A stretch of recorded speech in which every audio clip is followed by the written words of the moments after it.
"You've got about 15 minutes, I said. Bryce Caldwell blinked at me like I just told him his Tesla ran on wishes and LinkedIn posts. "Excuse me?" I slid my security badge across the conference table. It stopped right between his overpriced cold brew and the severance paperwork. 15 minutes until the wheels come off, maybe less. "Victor, I don't think—" "I'm not making threats, just stating facts." I stood up, smoothed down my shirt. Good luck finding my documentation. Then I walked out of that conference room for the last time. "My name's Victor Reynolds. I'm 52 years old, and I just got fired by a 27-year-old who married the CEO's daughter at a wellness retreat and thinks legacy infrastructure means anything built before he got his MBA. Let me back up and tell you how we got here. You can tell a company's real priorities by who gets the corner office and who gets the server room. At Eldridge Corporation, the server room smelled like burnt plastic and 14 years of deferred maintenance. The corner office smelled like expensive cologne and unearned confidence. I'd been keeping the digital backbone of this place alive since 2011. Senior Systems Architect was my title, but what I actually did was more like being an ER surgeon for dying code, the kind of work nobody notices until it stops happening. The trouble started when Bryce wheeled in his standing desk setup to the executive floor. Kid married the CEO's daughter after one weekend in Sedona doing hot yoga and drinking mushroom tea, and 3 months later, he's Chief Innovation Officer. 3 months. I'd spent longer than that fixing our payment processing system after a vendor update went sideways in 2019. Bryce was 27, wore a Patagonia vest every single day, and had AirPods permanently installed. Pretty sure he slept with them. He had an MBA from someplace impressive and exactly zero understanding of how anything actually worked under the hood. But he had opinions. Lots of them. His first all-hands meeting, he stood up there with his cold brew and started throwing around buzzwords like technical debt and legacy overhead and how we needed to move fast and break things. I sat in the back row, arms crossed, thinking about the 72-hour shift I'd pulled in 2022 when ransomware tried to take down our finance department. I'd stopped those things from breaking. He wanted to break them on purpose and call it innovation. "We're entering a bold new phase," Bryce announced, clicking through slides that looked like he'd stolen them from someone's Medium post. "Legacy infrastructure is holding us back. We need fresh approaches, modern thinking, and honestly, fewer people stuck in old ways of doing things." People shifted in their seats. I didn't move. I'd heard versions of this speech before, just different words. Old equals bad. Experience equals expensive. Nobody under 30 thinks they need the guy who remembers fixing Y2K bugs. He looked right at me during that last part. Direct eye contact, fewer people stuck in old ways. I held his gaze and smiled, the kind of smile you give someone when you know something they don't. What Bryce didn't know, couldn't know because he'd never bothered to ask, was that I'd built the automation scripts keeping our entire vendor management system running. Every night at 2 a.m., my code patched inconsistencies, caught billing errors before clients saw them, kept the whole thing from falling apart. I'd written it all back in 2013 after the third time someone's quick fix almost deleted our entire customer database. Those scripts were mine, legally mine. My contract was explicit about intellectual property. Anything I created on my own time using my own methods belonged to me. The company could license them, but only while I was actively employed and providing monthly maintenance updates. No employment, no maintenance, no license. I'd shown that contract to our lawyer when I signed it in 2011. He'd read it carefully, looked up at me and said, "Keep good records, Victor." I kept excellent records. Bryce kept talking about his vision. Cloud first, everything. AI-driven infrastructure, agile sprints, synergy. I stopped listening and started thinking about my daughter Katie's tuition payment due next month. She's 21, junior at State, majoring in biology. I thought about the health insurance covering her diabetes medication, about the pension that would max out in 3 more years when I hit 55 with full early retirement benefits. I'd been at this 14 years. I could make it 3 more. That's what I told myself. 2 weeks after that meeting, I got the calendar invite. Subject line, Quick Sync HR. No agenda, no context. Just a 4:30 p.m. slot on a Thursday afternoon. I'd watched this happen to other people over the years, the late-day meetings, the carefully neutral HR rep, the manila folder with severance terms. They never did it in the morning, too risky. Someone might make a scene, ruin everyone's productivity.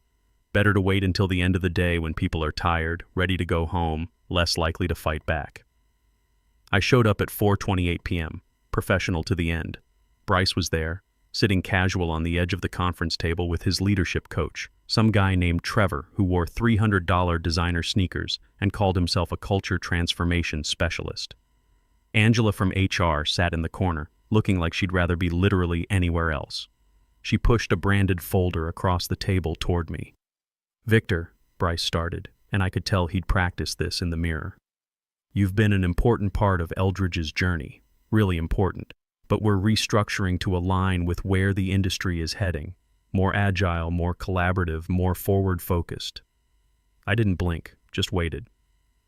"We're reimagining certain legacy positions," he continued. Translation: "Old man, you're expensive and you make me look stupid when I suggest things that won't work. We think this is the right time for you to explore new opportunities that better match your experience level." Trevor nodded like Bryce had just solved world hunger. Angela slid the severance agreement forward. 3 months salary, Cobra health insurance for 18 months if you enroll within 60 days, and outplacement support services. I picked up the paper, scanned the legal terms. I used to audit our vendor contracts before Bryce decided that was bureaucratic waste. "Any questions?" Bryce asked. He was smiling, actually smiling like he'd done me a favor. That's when I said it. "You've got about 15 minutes. I didn't go home. Walked 2 blocks down to Murphy's Tap, this veterans bar where the owner knew to pour Maker's Mark without asking. Found my usual corner booth where I could still see the Eldridge building through the window. 15th floor, all lit up like nothing had changed. Phone went face down on the scarred wood table. No calls yet, no frantic texts. Just the low murmur of the TV over the bar and the crack of pool balls in the back room. Tommy Murphy, the owner, brought over the bourbon. Ex-Navy, ran AT systems on aircraft carriers before retiring to Maryland and opening this place. He was maybe 58, gray beard, steady hands from years of not panicking when things went sideways at sea. He set the glass down, looked at my face, looked at the phone, back at my face. "They finally do it?" he asked. "Yep." "How long you give them?" 15 minutes, maybe less. He pulled out the chair across from me, sat down with his own coffee. "You remember when I told you about Norfolk?" I did, but I let him tell it again. "Sometimes you need to hear you're not the only one." 2019, Tommy said. 22 years at Lockheed, systems engineer, clearance, the whole 9 yards. New VP comes in, Stanford MBA, couldn't tell a server from a coffee maker. Starts talking about optimizing headcount and right-sizing legacy positions. He took a sip of coffee. Fired me on a Thursday. By Monday, their entire classified network was down. Turns out I was the only one who knew the failover protocols. "They call you back?" "Oh yeah." Offered me contractor rates to fix it. I told them my consulting fee was 5 times my old salary, minimum 6-month contract paid up front. He smiled. "They paid it. Took me 3 days to fix what they broke. Then I walked." "That's when you bought this place?" "That's when I bought this place. Best decision I ever made." He gestured around the bar. "No MBAs, no performance reviews. Just pour good drinks, listen to people's problems, go home when I want." My phone buzzed. Once, twice, started vibrating continuously. Tommy glanced at it. "That them?" "Yep. You gonna answer?" "Nope." He nodded, stood up. "You need anything? I'm at the bar." I picked up the bourbon, took a slow sip. The burn felt good, felt real. Here's what nobody tells you about being the person who holds everything together. You become invisible, not because you're bad at your job, but because you're too good at it. Things just work. Systems hum along, and people forget someone's making that happen. They forget until you stop. My scripts weren't complicated, just solid automation built on 14 years of watching things break. Every night at 2 a.m., they'd run through the vendor database, catch duplicate entries, flag expired contracts, reconcile invoice mismatches. Every morning at 6 a.m., they'd verify API connections, test failover systems, validate backup integrity. Boring work, critical work, the kind nobody notices until it doesn't happen. I'd tried explaining this to Bryce about 2 months back, showed him the dashboard, walked him through the error logs, demonstrated how one small failure could cascade into major problems. He'd listened for maybe 45 seconds before cutting me off. Right, but modern platforms have built-in redundancy, he'd said, not looking up from his phone. This kind of manual oversight is anti-agile. We need to trust the systems. The systems fail, I'd told him. That's why we have oversight. That's old thinking, Victor. We're moving toward autonomous infrastructure. I'd pulled up the logs from last year when our autonomous infrastructure went down for 14 hours, showed him how my backup systems kept customer operations running while everyone else panicked. He'd scrolled through maybe 3 lines. Exactly, he'd said. Single points of failure. That's what we need to eliminate. I was the single point of failure he wanted to eliminate. My phone lit up again. Angela from HR, then Darren from procurement, then a number I didn't recognize with a 202 area code, probably someone from corporate. I let them all ring. The thing about systems is they don't explode all at once. They degrade. Small failures cascade into bigger ones. It's like pulling cards from a house of cards. Nothing happens with the first few, then suddenly the whole thing collapses. You get warnings if you know what to listen for. They weren't listening. Text from Darren popped up on my screen. Vic, email system acting weird, messages bouncing. You know what's going on? I typed back, check the documentation. 3 dots appeared immediately. Then, what documentation? I put the phone back down. See, there was documentation, 286 pages of it. Process flows, system diagrams, recovery procedures, emergency contacts, vendor information. I'd written it myself over the years, updated it quarterly, kept it current, stored it in the shared drive under a folder clearly labeled Critical Infrastructure Vi Reynolds. Bryce had that folder deleted 5 weeks ago during a storage optimization audit. Said it was legacy bloat taking up space. I'd objected in writing. He'd overruled me in an email that said, "We're moving toward cloud-based knowledge management. Static documents are a crutch." I'd kept my own copy, of course, on my personal laptop, which was currently in my F-150 parked outside. The TV over the bar flickered to the local business channel. A breaking news banner scrolled across the bottom. Eldridge Corporation stock drops 8% in after-hours trading amid reports of technical difficulties. Tommy glanced at the screen, then at me, raised an eyebrow, didn't say anything. My phone started ringing continuously now, different numbers cycling through. Same panic, different voices. Text from Angela. "Victor, please call me. We need to talk about transition procedures." Text from Bryce. "Hey, hope you're doing okay. Quick question. Where are the vendor API configs stored?" Then another from Bryce. "This is kind of urgent. Please respond when you can." Then, "Victor, I know we didn't end things great, but we really need your help here." I finished my bourbon, held up the empty glass toward Tommy. He brought the bottle over, poured 2 fingers. "Stock's down 8%, he said quietly.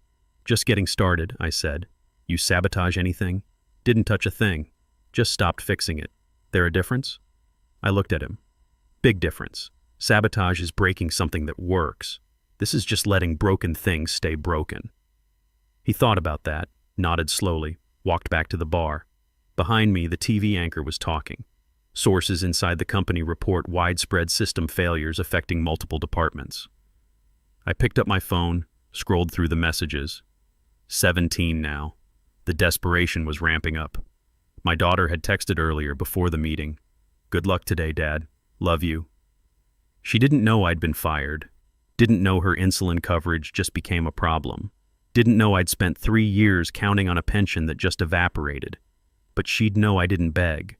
Didn't crawl back. Didn't compromise who I was for people who never valued it. The phone buzzed again. CEO this time. The old man himself calling direct. I watched it ring through to voicemail. Tommy called from the bar. "Another?" I looked at my glass, still half full. Not yet. What happens now, I thought, is they learn what I was actually worth. The hard way. By 11 p.m., my phone had 63 unread messages. I'd stopped counting after 40. I drove home around midnight, left the phone in the truck, and slept better than I had in months. No 2 a.m. anxiety about whether the scripts were running. No 6 a.m. checks to make sure backups completed. Just solid, uninterrupted sleep. Woke up at 7 a.m. to find my phone had exploded overnight. 127 messages, 34 missed calls, 3 voicemails from numbers I didn't recognize. Made coffee. Strong, black, using the French press my daughter gave me for Christmas. Sat at the kitchen table and finally started reading. The first email had timestamps. That's what made it beautiful. 2:47 a.m. Automated email routing failed. Messages started bouncing. 3:12 a.m. Vendor database sync through errors. Duplicate entries multiplying. 3:45 a.m. API authentication started failing. Client portals locked out. 4:23 a.m. Billing system couldn't reconcile invoices. Processing stopped completely. 5:01 a.m. Backup verification failed. No one noticed because no one was watching. 6:30 a.m. First client called support. Couldn't access their account. 7:15 a.m. 15 more clients called. Same problem. By 8 a.m. when the East Coast business day started, Eldridge Corporation was dead in the water. I read through Angela's emails. Professional panic, the corporate kind where people use lots of words to say we're screwed. Victor, we understand you're no longer with the company, but we're experiencing critical system issues. Any guidance you could provide would be greatly appreciated. Then Darren's. Man, I don't know what's happening, but everything's broken. Email, vendors, billing, all of it. Can you at least point us in the right direction? Then one from someone named Jennifer in IT. Mr. Reynolds, I'm new on the infrastructure team. They're asking me to fix issues with systems I've never seen before. Is there any documentation I can reference? I deleted them all without responding. The news picked it up by 10 a.m. Eldridge Corporation shares fall 30% as widespread technical outage enters second day. Second day. They still thought this was temporary. My phone rang. Unknown number. I answered. Mr. Reynolds? Professional woman's voice. This is Patricia Keene from Stratum Systems. I hope this isn't a bad time. I've got time. We've been following your career for a while. We're impressed with your work. She paused. We'd like to make you an offer. Consulting contract, 6-month minimum, renewable. Double your previous salary, equity stake, full benefits, and most importantly, you'd be working with people who actually understand what you do. What's the catch? No catch. We need someone who builds things right the first time instead of breaking them and calling it innovation. We're tired of cleaning up after MBAs who think cloud means magic. I almost laughed. When do you need an answer? Take the weekend, think it over. But Victor, we've watched you hold that company together for years. We know what you're worth, even if they didn't. We hung up. I stared at my coffee. Still hot. 3 days went by. The messages kept coming, getting more desperate. Bryce tried calling from different numbers, left voicemails that went from casual to panicked. Hey man, no hard feelings, right? We just need some quick help here. Victor, please, the board is asking questions I can't answer. Victor, I'm sorry, okay? I made a mistake. Can we talk? I deleted every single one. On day 4, my daughter called. Dad, you okay? You haven't texted back. I'm fine, honey. Just dealing with some work stuff. What kind of work stuff? You sound weird. I thought about lying, thought about protecting her from it. But Katie was 21, not 12. She deserved the truth. They let me go on Thursday. Silence on the line. Then, they fired you? After 14 years? New management. They wanted younger, cheaper, more agile. I used air quotes she couldn't see. Dad, that's age discrimination. You could sue, maybe. Right now I'm just letting things play out. What does that mean? It means the company's having some technical problems without me there. Another pause. Good. I hope they crash and burn. That made me smile. How's school? School's fine. Are you going to be okay? What about insurance? My insulin, I've got it covered. Don't worry about that. I got a job offer yesterday. Better pay, better company. Really? That fast? Turns out experience is worth something to people who know what they're looking at. I'm proud of you, Dad. After we hung up, I sat there holding the phone. Proud of me? For what? Getting fired? But I knew what she meant. Proud I didn't beg, didn't compromise, didn't crawl back for scraps. Week 2, the lawsuit started. First was a mid-sized logistics company whose entire operation ran through Eldridge's platform. Their systems went down, shipments got lost, contracts got breached. They filed for $4.2 million in damages. Then 2 more clients, then 5. Then a class action from smaller vendors. By week 3, the SEC opened an investigation into whether Eldridge had properly disclosed technical vulnerabilities to shareholders.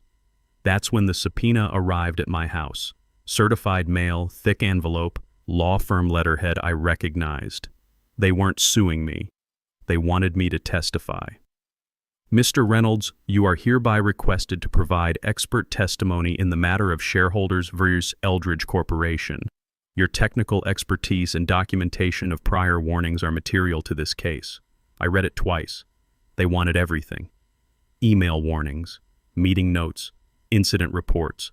Every time I'd flagged a risk and been overruled. Every time Bryce had called my concerns legacy thinking. I had all of it. Time-stamped, archived, backed up in 3 locations. The lawyer called that afternoon. Mr. Reynolds, I want to be clear, you're not in any legal trouble. We need you to explain in plain language what happened and why. They fired the person holding everything together, then acted surprised when it fell apart. Can you say that in a deposition? I can say it under oath. Good. We'll schedule it for 6 months out, give discovery time to develop. In the meantime, if Eldridge contacts you, don't engage. Forward everything to us. They've been contacting me for 2 weeks. I haven't responded once. He actually laughed. Perfect. Keep doing exactly that. I hung up and accepted Stratham's offer. The next morning, I drove to their office in Arlington. Real office, not some startup warehouse with ping-pong tables. The CTO, a guy named Richard, who was maybe 60 with gray hair and actual engineering credentials, sat down with me personally. Show me what you're thinking for our infrastructure redesign. I pulled up the notes I'd made over the weekend. Redundancy layers, security protocols, automated monitoring with human oversight, the stuff that actually works when you're not trying to be trendy. Richard listened, took actual notes, asked intelligent questions. This is solid, Victor. When can you start implementation? Give me 3 weeks to map all the dependencies. Take 4 if you need it. I'd rather have it done right than done fast. I sat back in the chair. Real ergonomic chair, not 15-year-old furniture. Window with natural light instead of fluorescent hell. You okay? Richard asked. Yeah, just not used to people trusting me to do my job. Get used to it. That's why we hired you. 6 months later, I sat in a deposition room that looked exactly like you'd expect. Long conference table, court reporter in the corner, lawyers in suits that cost more than my first car. They swore me in and started asking questions. The lead attorney was a woman named Sarah Mitchell, maybe 45, sharp eyes and sharper questions. She slid a stack of printed emails across the table. Mr. Reynolds, are these emails from you to Bryce Caldwell and other Eldridge management? I looked at them. My own words printed out, highlighted in yellow. Yes. Can you read the subject line of the first one? Warning. Vendor contract expirations Q2 2024. And the date? March 15th, 2024. What was the response to this warning? I flipped to the reply. Bryce wrote back, "Thanks for the flag. We're moving to automated contract management soon, so this won't be an issue going forward." Did they implement automated contract management? No. What happened instead? 3 vendor contracts expired. 2 of them locked Eldridge out of critical services, cost about $180,000 in emergency reactivation fees. Sarah pulled out another document. This is an internal Slack message from Mr. Caldwell dated April 8th, 2024. Can you read what he wrote? I read it silently first, then out loud. Victor's paranoid about compliance stuff. Old school thinking. We need to move faster than his comfort level allows. How did you respond to this? I didn't. It wasn't directed at me. I saw it later when IT pulled the message logs for this lawsuit. Mr. Reynolds, in your 14 years at Eldridge, how many critical system failures did you prevent? I thought about it. I stopped tracking after about 50. Could be 100, could be more. Can you give us an example? September 2022. Ransomware attack targeted our finance department. I caught the signature in the logs at 3 a.m., quarantined the infected systems before it spread. Legal never even heard the word malware because we stopped it that early. Did you receive recognition for this? Got an email from my manager saying good catch. Bonus? Promotion? No. Sarah looked at the other lawyers, then back at me. Mr. Reynolds, can you explain in simple terms what your automation scripts actually did? I spent 20 minutes walking them through it. How the scripts ran every night, checking thousands of data points. How they caught duplicate vendor entries before they created billing errors. How they verified backup integrity so we'd actually have data if something went wrong. how they monitored API connections and tested failover. Systems. These scripts, who owned them? I did. My employment contract was explicit. Anything I created on my own time using my own methods belonged to me. The company could license them while I was employed and providing monthly maintenance. Did Eldridge pay you separately for these scripts? No. The license was part of my employment agreement, so when they terminated your employment, the license terminated. That's standard contract law. Mr. Caldwell has stated in his deposition that you sabotaged the systems. How do you respond? I looked directly at the camera recording this. I didn't touch anything. I revoked access to tools I owned when the licensing agreement ended. That's not sabotage, that's property rights. Did you warn them this would happen? I told Bryce directly in the termination meeting that systems would fail without the scripts. He didn't believe me. Why not? Because he didn't understand what the scripts did. He never asked. He just knew they were old code, and old meant bad in his mind. Sarah smiled slightly. One final question. Knowing what you know now, would you have done anything differently? I thought about that. Really thought about it. I would have left 2 years earlier. The deposition wrapped up around 4 p.m. I drove back to Stratham's office in Arlington, got there just as the late afternoon sun was hitting the windows. I'd been working there for 6 months now. Real work, the kind where people listen when you explain why something's a bad idea. The kind where you build things right instead of fast. My current project was redesigning their entire backup infrastructure. Not sexy work. Nobody writes blog posts about backup systems. But when disaster hits, backups are the difference between inconvenience and bankruptcy. Richard stopped by my desk around 5 p.m. How'd it go? Fine. Answered their questions. You okay? Yeah. Just strange, watching your old company burn down in legal documents. He pulled up a chair. You know what I learned in 35 years of doing this? Companies that don't value their infrastructure don't value anything. They're just waiting to fail. They just don't know it yet. Eldridge figured it out. Eldridge is going to pay about $15 million in settlements last I heard, plus legal fees, plus the SEC investigation. He shook his head. All because some kid thought experience was a liability. My phone buzzed. Text from Katie. How'd the lawyer thing go? I typed back. Good. Home for dinner around 6. Making pasta. The good kind, not the college kind. That made me smile. Katie had moved back home after the whole Eldridge situation. Saved money, kept her close, gave us time we hadn't had since she was in high school. She'd graduate next spring. Already had 2 job offers lined up. Your daughter doing okay? Richard asked. Yeah? She's good. Tough kid. She gets that from you. I didn't know what to say to that, so I just nodded. Go home, Victor. It's Friday. Project can wait until Monday. Packed up my laptop, drove home through Arlington traffic, got there just as Katie was draining pasta in the kitchen. Dad, you're not going to believe this. She held up her phone. LinkedIn is wild right now. What happened? Bryce Caldwell posted something. She showed me the screen. I read it. Some long post about learning from failure and the importance of respecting institutional knowledge and humility in leadership. Classic corporate repentance, probably written by a PR firm. The comments were brutal. Didn't you fire the guy with all the institutional knowledge? This you? With a link to an article about the Eldridge collapse? Respect is cheap when you're desperate. Katie was grinning. He's getting destroyed. Good, I said. Then I put my phone in the drawer. What kind of pasta? Over dinner, Katie told me about her microbiology final, about the lab position she'd been offered for next semester, about her friend's drama with a roommate. Normal stuff. Good stuff.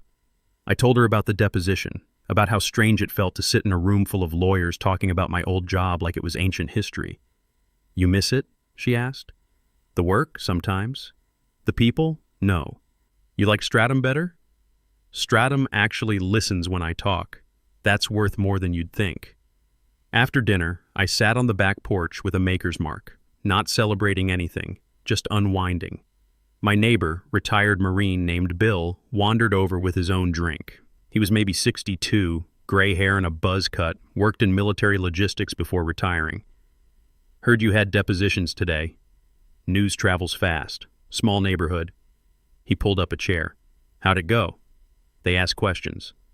I answered them. Pretty straightforward. Your old company still imploding? slowly. Lawsuit's going to take another year, probably.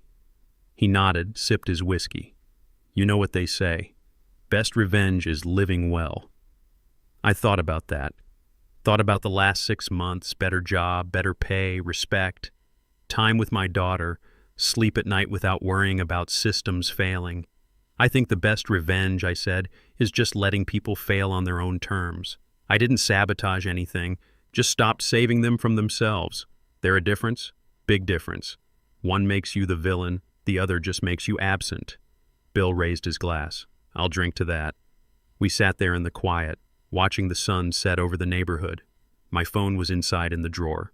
No emergency alerts, no panicked messages, no systems depending on me to keep them alive. Just peace. 3 months later, Eldridge settled all the lawsuits, $18.7 million total. The CEO retired. Bryce quietly left the company, his LinkedIn now describing him as an independent consultant, which is code for unemployed. I never reached out, never gloated, never even checked their website. I was too busy building something that actually worked. That's the thing they never tell you about revenge. The loud kind, the public kind, that's just theater. The real kind, the kind that lasts, is when you walk away and build something better. When you prove that what they threw away was valuable, just not to them. 14 years I gave that company. They threw it away in 15 minutes. I got it back in 6 months. That's not revenge. That's just math.